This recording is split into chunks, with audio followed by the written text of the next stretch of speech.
யோ நில்லியா, கறி வாங்கிட்டு வந்துட்டியா? இந்தா. என்ன விக்கல்? அட பாவி மனுஷா, 20 ரூபாய் கொடுத்து ஆட்டுக்கறி வாங்கிட்டு வர சொன்னா அடுப்பு கறியா வாங்கிட்டு வந்திருக்கிற? அடுப்பு கறியா? நான் அப்பவே நினைச்சேன், என்னடா 1 ரூபாய்க்கு இவ்வளவு தர்றானேன்னு.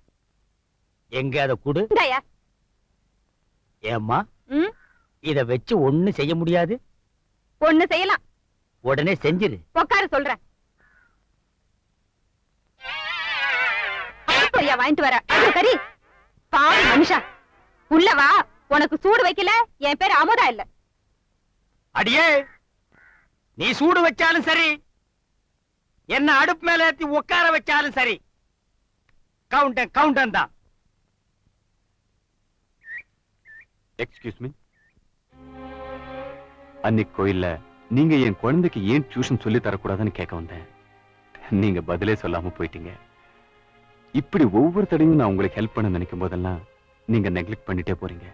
அதனால்தான் உங்களை பார்க்கணும், உங்க கூட பேசணுங்கிற ஆர்வம் இன்னும் அதிகமாகுது. இந்த சம்பவம் எல்லாம் ஏன் நடக்குதுன்னா, இன்னைக்கு நான் உயிரோடு இருக்கிறதுக்கு காரணமே நீங்க தான். எஸ்.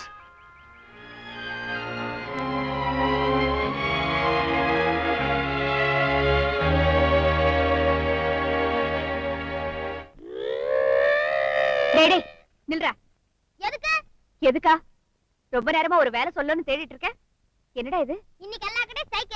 அந்த கதை எழுதுறாருல, அவர் காலையிலயும் சாப்பிடல, இப்பவும் சாப்பிடல. அவருக்கு சாப்பாடு வாங்க செந்தில் உணவகத்துக்கு போயிருந்தேன். அந்த கடையை மூடி இருந்தான். சும்மா வந்தா பட்னியா கிடப்பாருன்னு 2 ரூபாய்க்கு வரிக்கு வாங்கிட்டு வந்தேன்.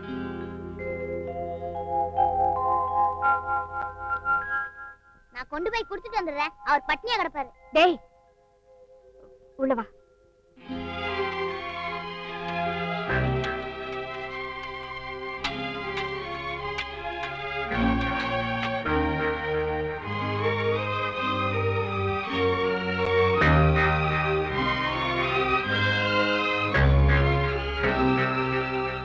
உள்ள கால வச்சேன், வெட்டி விடுவேன். வெட்டி என்னையுமா சார்? அட ரமேஷா, வா வா வா வா வா வா. என்னடா அது? ஸ்ட்ரைக் நாள் அதுமா? எந்த ஹோட்டல்ல பாத்திரத்துல சாப்பாடு போட்டு தராங்க? பட்னி கிடந்தா அவங்க உடம்பு கட்டுறோம்னு எங்க அண்ணி தான் கொடுத்து அனுப்பிச்சாங்க. அண்ணிக்கிட்ட ரொம்ப தேங்க்ஸ்னு சொல்லு.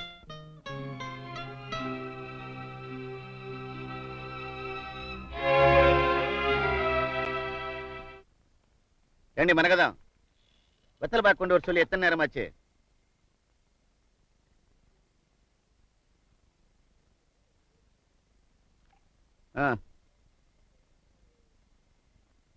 பாக்குன்னு வேற தனியா கேட்கணுமா? என்ன இது, பாக்குன்னு கேட்டா சுண்ணாம்பு கொடுக்குறா. நானும் மத்தியானத்துல பாத்துக்கிட்டு இருக்கேன். ஏன் இப்படி உம்முன்னு இருக்க? என்ன விஷயம்? நான் ஒருத்தன் இங்க உட்கார்ந்து இருக்கேன்னு தெரியாதே. என்னடி விஷயம் சொல்ல? நான் நினைக்கிறது தப்பா கூட இருக்கலாம். மத்தவங்க மேல அதிகமா பிரிய வைக்கிறதுனாலயோ என்னமோ, நம்மள கேட்காம அவங்க செய்யற சின்ன காரியம் கூட மனசுக்கு ரொம்ப பயமா இருக்குங்க. பயமா? மெதுவா பேசுங்க, உள்ள குழந்தைங்க தூங்குறாங்க. என்னடி விஷயம்? மத்தியானமே உங்ககிட்ட சொல்லணும்னு நினைச்சேன். அத எப்படி சொல்றதுன்னுதான். உன் மனசுல இருக்கிறத நான் எப்படி தெரிஞ்சுக்க முடியும்? நீ தானே சொல்லணும். கௌரி. கௌரி, கதை எழுதுற பையனுக்கு மத்தியானம் சாப்பாடு கொண்டு போய் கொடுத்தாங்க. இன்னைக்கு ஸ்ட்ரைக், கடையெல்லாம் மூடி இருக்குது. இவ கொண்டு போய் சாப்பாடு கொடுத்திருக்கா. இதுல என்ன தப்பு? உங்களுக்கு இது சாதாரணமா இருக்கலாம். ஆனா இந்த காம்பவுண்ட்ல யாருக்குமே இல்லாத அக்கறை இவளுக்கு மட்டும் ஏங்க? பைத்தியம் பைத்தியம்.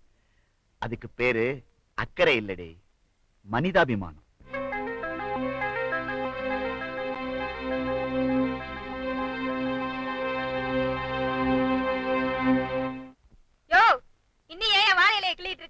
மணி 10 ஆச்சு, வந்து படு. ஏய், ஒரு 3 ரூபாய் கொடு. எதுக்குயா? நான் எது கேட்பேன்னு உனக்கு தெரியாதா? எதுக்கு கேட்டாலும் வேலை விஷயமா கேளு, தரேன். ஓஹோ, உங்ககிட்ட வாங்குற 3 ரூபாய்க்கு நான் என்ன துபாயிலேயே போய் வேலை பார்க்க முடியும்? கொடுக்க முடியாது, கொடுக்க முடியாது, கொடுக்க முடியாது. வச்சுக்கோ.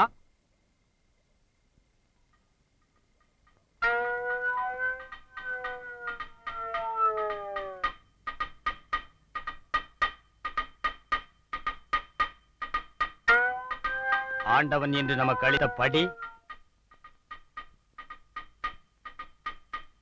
இதுதான் போல. ஏன் காம்பவுண்டுக்கு பொதுவான பக்கெட் ஐயா, அதையும் கிட் போறாத. நான் என்ன அவ்வளவு இரக்கமில்லாதவனா? சார் சார் சார் நீங்க புதுசா ஒரு தொடர்கதை எழுத போறதா பத்திரிகையில வந்திருக்க. எஸ். எதை பத்தி சார்? என்ன பத்தி தான்? உங்களை பத்தியா? புதுசா இருக்கே. ஆமா, இந்த ஊர்ல நான் சந்திச்ச மனிதர்கள், கேள்விப்பட்ட சம்பவங்கள், என் மனசை பாதிச்ச நிகழ்ச்சிகள், இதையெல்லாம் தொகுத்து இந்த நாவல் எழுத போறேன். எப்ப ஆரம்பிக்க போறீங்க? தலைப்பை வச்சிருக்கீங்க. ஒரு மௌனம் கலைகிறது. எப்படி இருக்கு? ஒரு மௌனம். தலைப்பே ரொம்ப பிரமாதமா இருக்கு. ஆமா, இது எப்ப வெளிவரும் சார்? அவ்வளவு அவசரமா? சார் சார்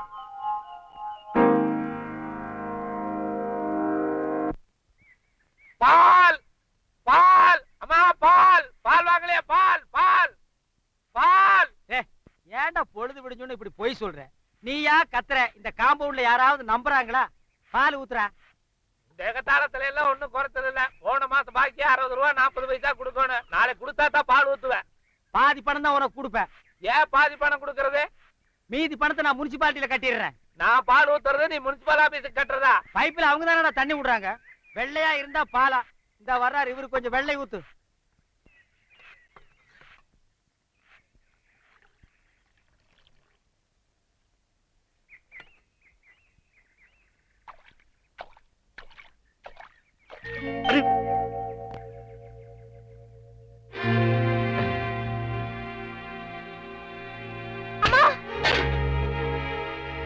என்னடி சொல்ற?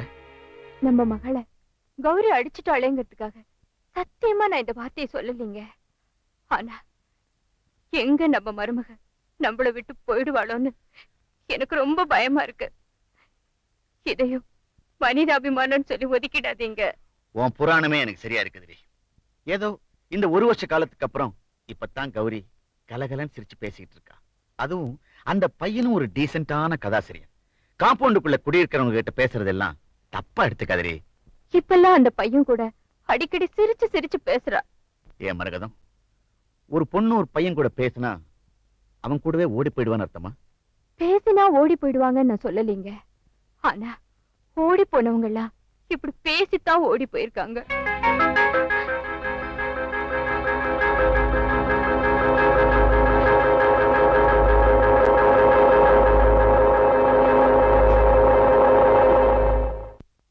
மாமா, நீ மதுரைக்கு போக மாட்டேன்னு டிக்கெட் கிழிச்சு போட்டப்போ நினைச்சேன். இப்பெல்லாம் கௌரி உனக்கு ரொம்ப சப்போர்ட் பண்றால. தண்ணி எடுத்து வந்து கொடுத்தா, சாப்பாட்டு கொண்டு வந்து கொடுக்குறா. சுருக்கமா சொல்றேன், 3 நாள்ல உதவியான கௌரிக்கு நீ ஏன் வாழ்க்கை தரக்கூடாது? செல்வம், ஒரு பொண்ணு நம்ம கிட்ட பிரியமா பழகிறத வச்சு அவன் நம்ம விரும்புறாங்கிற தப்பான முடிவுக்கு வந்துடக்கூடாது. மாமா, எந்த ஒரு பொண்ணு இதுக்கு மேல தன் மனசுல வெளிப்படையா சொல்ல மாட்டான். நீ தப்பா நினைக்கிற. தப்பா நினைக்கல, சரியா தான் நினைக்கிறேன்.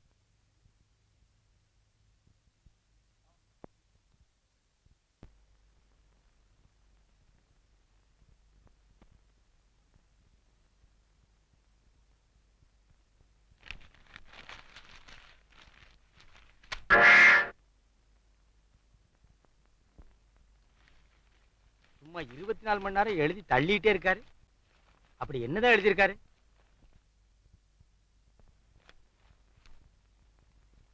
அன்புள்ள அமுதாவுக்கு.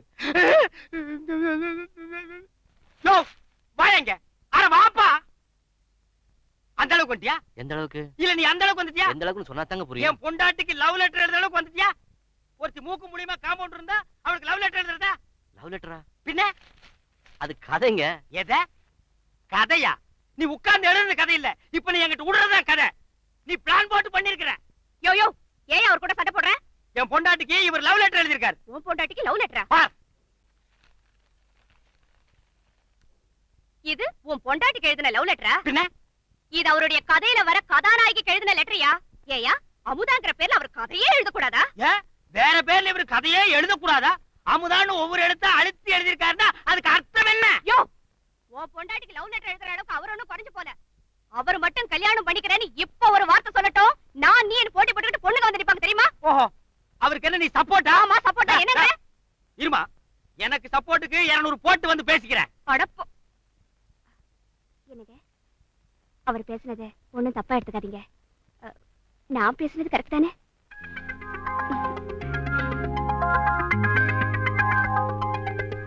நம்ம கௌரி அவர் மட்டும் கல்யாணம் படிக்கிறேன்னு சொன்னா போதும், நான் நீனு போட்டி போட்டுட்டு பொண்ணுங்க வந்து நிப்பாங்கன்னு சொன்னாலே அதுக்கு அர்த்தம் என்னங்க?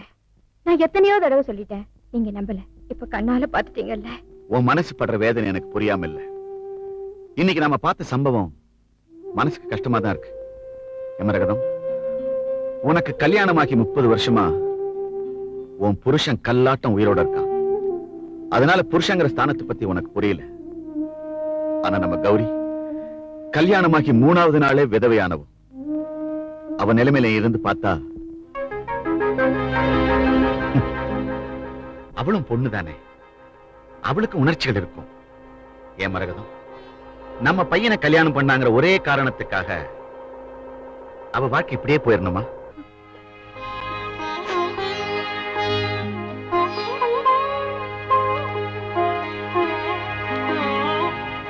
என்ன மன்னிச்சிடுங்க. அவர் மட்டும் கல்யாணம் பண்ணிக்கிறேன்னு இப்ப ஒரு வார்த்தை சொல்லட்டும், நான் நீ போட்டி போட்டுக்கிட்டு பொண்ணுங்க வந்து நிப்பாங்க தெரியுமா? நான் பேசுனது கரெக்ட் தானே?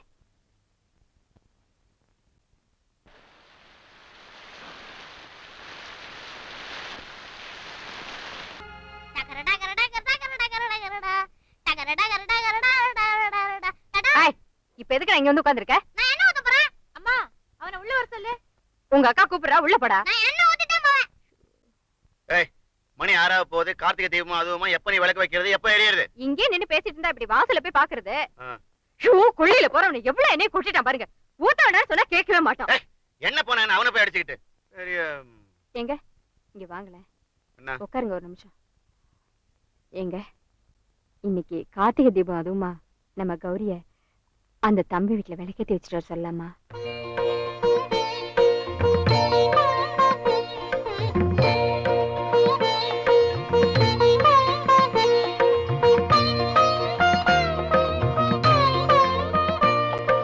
என்னங்க என்னங்க,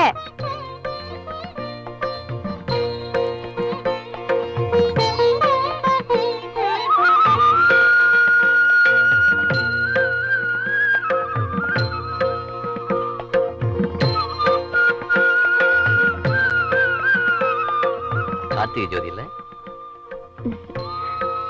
வீட்டுல ஒரு பொம்பளை இருந்திருந்தா விளக்கேத்தி வச்சிருப்பாங்க. அந்த குறை உங்களுக்கு இருக்க கூடாதுன்னு நானே விளக்கேத்தி வைக்கிறேன்.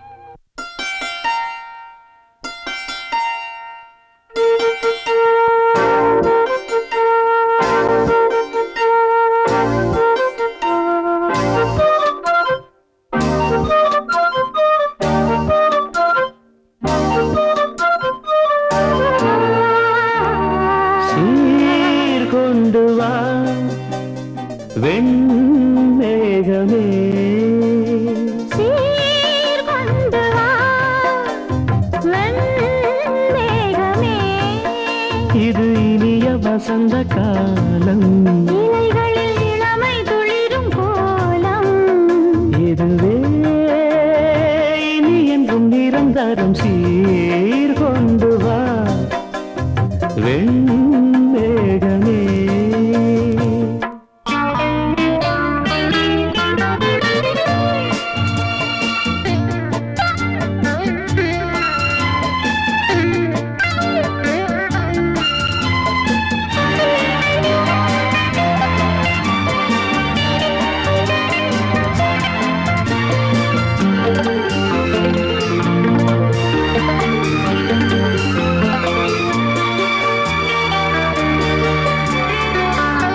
ஸ்ரீராகம் ஒன்று நீ பாடு கண்ணே, செவ்வாயில் தேனை நீ ஊட்டும் முன்னே ஆலாபனை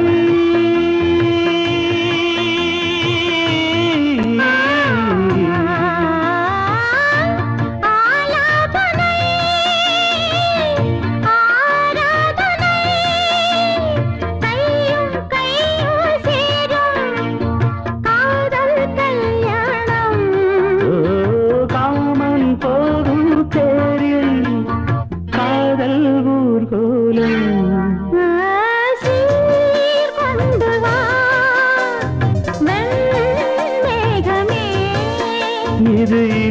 வசந்த காலம் இலைகளில் இளமை துளிரும் கோலம் இதுவே இனி என்றும் நிரந்தரம் சீர்கொண்டு வா வெண்மேகமே.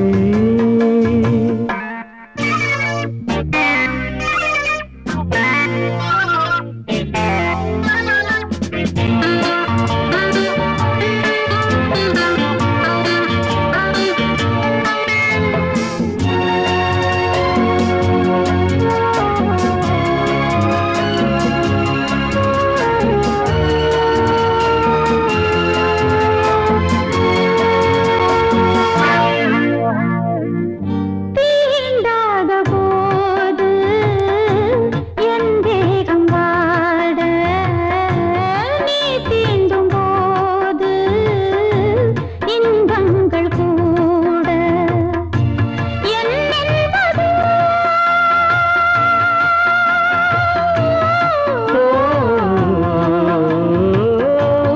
என்னென்பதோ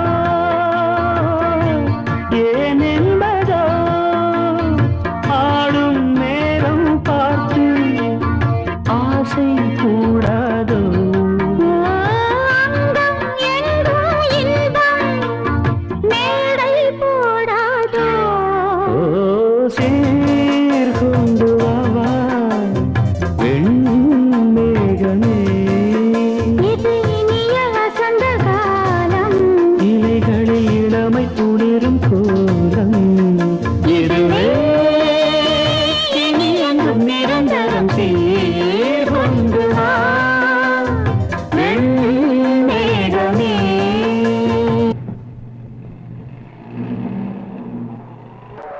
hello, excuse me, I am Bharat. I am Subramaniam.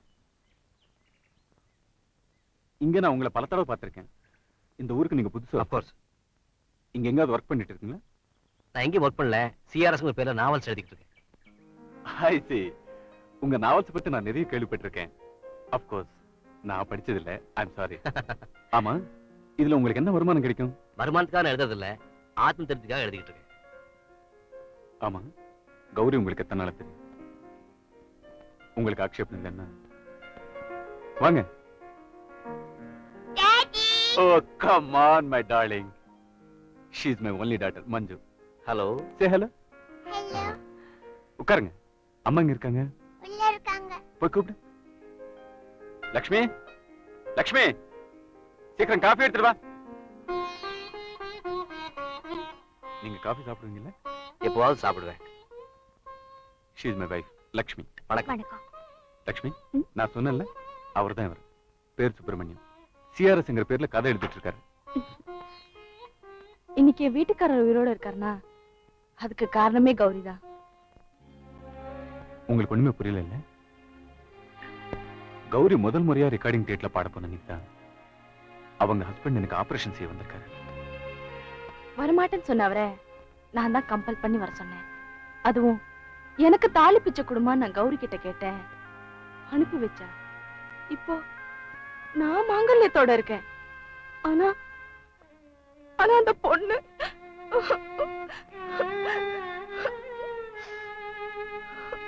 Gowri உங்க கூட பார்க்கும்போது she is very happy. I think you are made for each other. Why don't you marry her? தப்பா நினைக்காதீங்க. உங்களை என் பிரதர் மாதிரி நினைச்சு சொல்றேன். கௌரி பத்தி என்னை விட அதிகமா தெரிஞ்ச நீங்க அந்த பொண்ணுக்கு ஏன் ஒரு நல்ல வாழ்க்கை கொடுக்க கூடாது?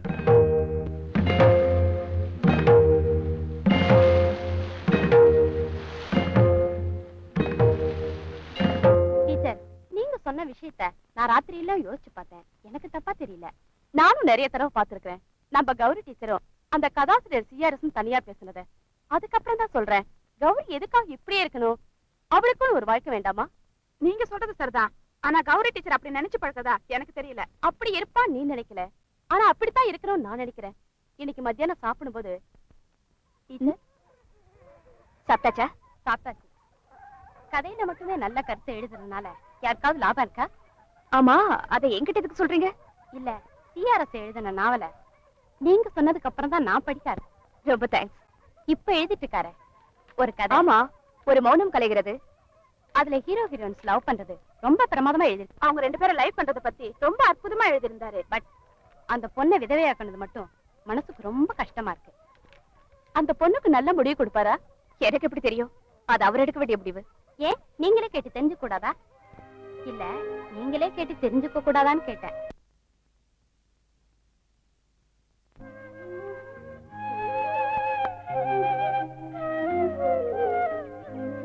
சொல்லுங்க. எதிரும் புதிருமா இருந்த 2 பேரை சந்திக்க வச்சீங்க. அப்புறம் அவங்கள சேர்த்து வச்சீங்க. ரொம்ப அழகா லைஃப லீட் பண்ணிட்டு இருந்தாங்க. கல்யாணமான 6 மாசத்துல ஒரு இன்சிடென்ட்ல அவ புருஷனை சாகடிச்சிட்டீங்க. அந்த பொண்ணுடைய மனநிலைமை உங்களுக்கு புரியுதோ இல்லையோ, பாவம் சார். இப்ப அந்த பொண்ணு ஒரு இளம் விதவை. அவளுக்கு ஒரு லைஃப் கொடுங்க.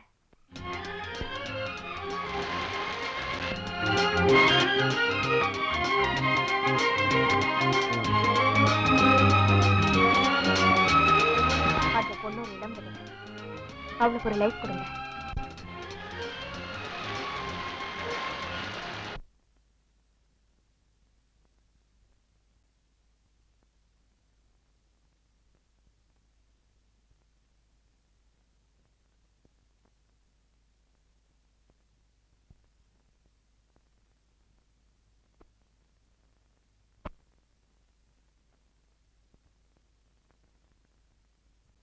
அந்த வேலை இருக்குது இந்த வேலை இருக்குதுன்னு வராம இருந்துறாதீங்க. எத்தனை தடவை சொல்லுவீங்க? உங்க வீட்டு காதுகுத்து விசேஷத்துக்கு நாங்க எல்லாரும் குடும்பத்தோட வர்றதுங்கிறது முடிவு பண்ண சமாச்சாரம். போய் மத்த வேலையை பாருங்க. வரங்க. அவசியம் வர்றேன். எந்த கோயில் எப்படி வரணும்னு சொல்லுங்க. எப்படி வர்றதுன்னு கவலைப்படாதீங்க. காம்பவுண்ட்ல எல்லாருமே வர்றாங்க. இதுக்காக தனி வேணா ஏற்பாடு பண்ணிருக்கேன். ரொம்ப சௌகரியமா போச்சு. நிச்சயமா வரேன். குடும்பத்தோட வந்து சேர்ந்துடுறீங்க. உங்க பையன் காது குத்துல கெடா வெட்டுறேன்னு சொன்னதுக்கு அப்புறமும் நான் வரலன்னா அது அவ்வளவு மரியாதையா இருக்காதுங்க. புறப்படுங்க. காது குத்துறது நாளைக்குங்க. இன்னைக்கு இல்லையா? நீங்க போங்க, நாங்க வந்து சேர்ந்துடுறோம். அவங்க கிட்ட சொல்லி பஸ்ஸுக்கு காசு வாங்கி வை. வண்டியை நிறுத்துங்க, வண்டியை நிறுத்துங்க.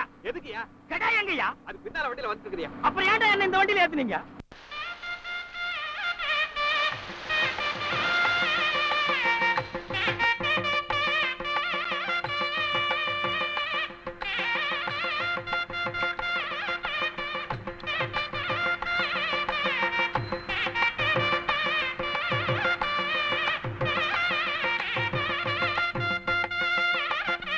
ஏங்க மொட்டையை அடிச்சதுக்கு அப்புறம் கெடா வெட்டுவாங்களா இல்ல கெடா வெட்டதுக்கு அப்புறம் மொட்டை அடிப்பாங்களா? எனக்கு அதெல்லாம் தெரியாதுப்பா.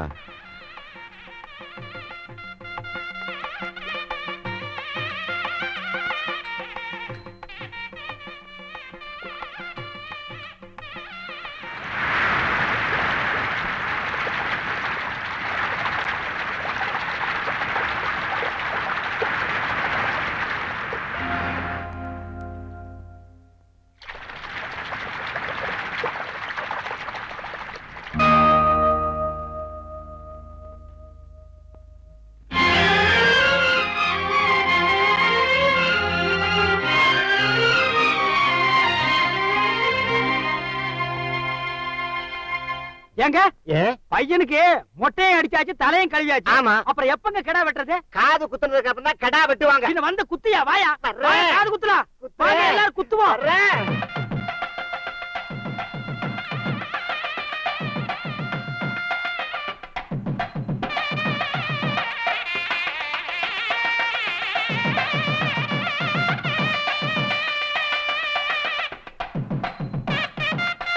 வாங்க சீக்கிரம். ஏங்க காது குத்துனதுக்கு அப்புறமாவது கெடா வெட்டுவீங்களா இல்ல என்ன மட்டும் விட்டுட்டு ஓடி போயிருவீங்களா? அடாடா சும்மா இறையா. யோ நீ என்ன காது குத்துறியா மண்டை குத்துறியா? நாங்க காதும் குத்துவோம். சரி குத்துறா. குத்துறேன். குத்தியாச்சு. வாங்க போய் கெடா வெட்டலாம். காதே குத்துறையா? இல்லையா கத்துனா? அதானே.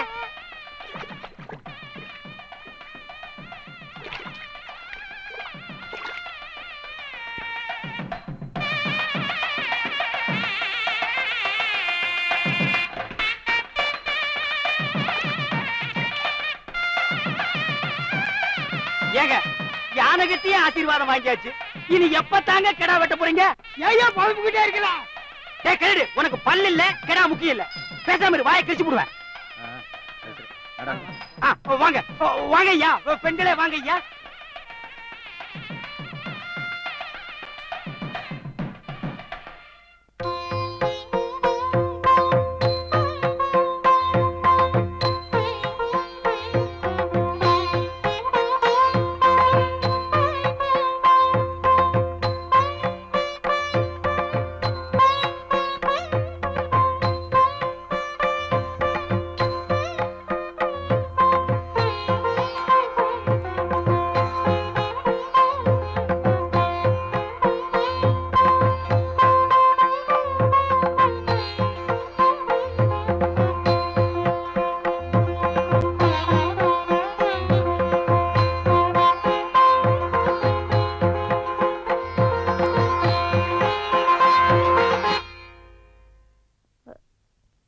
கும்பிட வந்தீங்களா? கும்பிட கும்பிடணும்.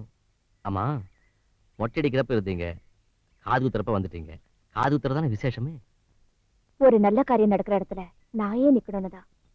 நம்ம மட்டும் இந்த பொண்ணுக்கு ஒரு லைஃப் கொடுத்தா அதுக்கப்புறம் இந்த மாதிரி பிரச்சனையே இருக்காது இல்லையா? ஆமா, நேத்து ராத்திரி ரொம்ப நேரம் முழிச்சிட்டு இருந்தீங்க போல இருக்கு. ஆமா. ஏ? நீங்க சொன்ன மாதிரி அந்த பொண்ணுக்கு வாழ்க்கை தரத பத்தி யோசனை பண்ணிட்டு இருந்தேன். முடிவு பண்ணிட்டீங்களா? முடிவு பண்ணிட்டேன். நான் பண்ண முடிவை மத்தவங்க ஏத்துக்குவாங்களா? நீங்க எடுக்கிற எந்த முடிவா இருந்தாலும் நான் ஏத்துக்குவேன்.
நில்றா, எனக்கு அப்பவே தெரியும் நீ இந்த மாதிரி வேலையை செய்வேன்னு. ரோட்ல போற ஒரு கன்னி பொண்ணுக்கு தாலி கட்டுறதும் விதவைக்கு பொட்டு வைக்கிறதும் ரெண்டுமே ஒண்ணுதான்டா. அவர் மேல தப்பு.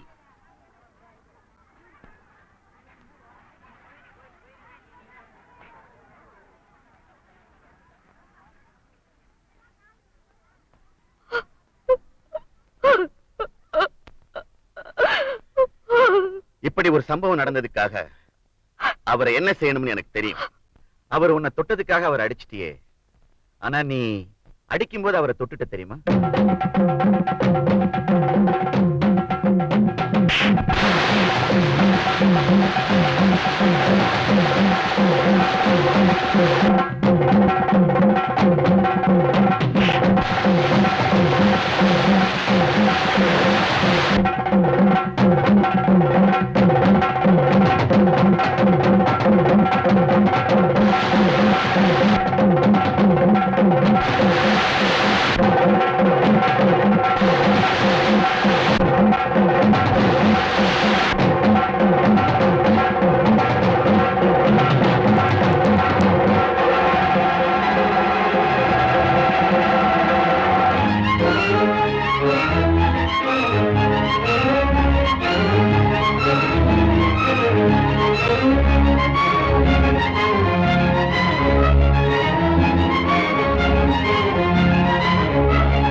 ராவணன் சிறை எடுத்துக்கிட்டு போனதுனாலதான் சீதை நெருப்புல விழுந்து தான் தூய்மையானவன் நிரூபிச்சா.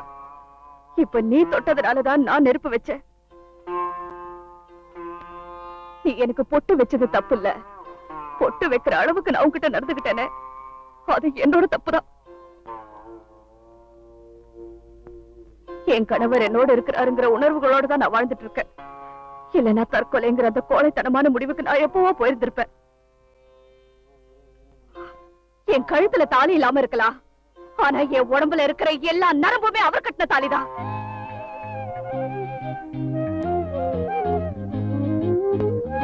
என்னைக்கு எங்களுக்குள்ள சாந்தி முகூர்த்தம் நடந்ததோ அன்னையில இருந்து இந்த உடம்புல ஓடுற எல்லா ரத்தமும் அவரோட தான்.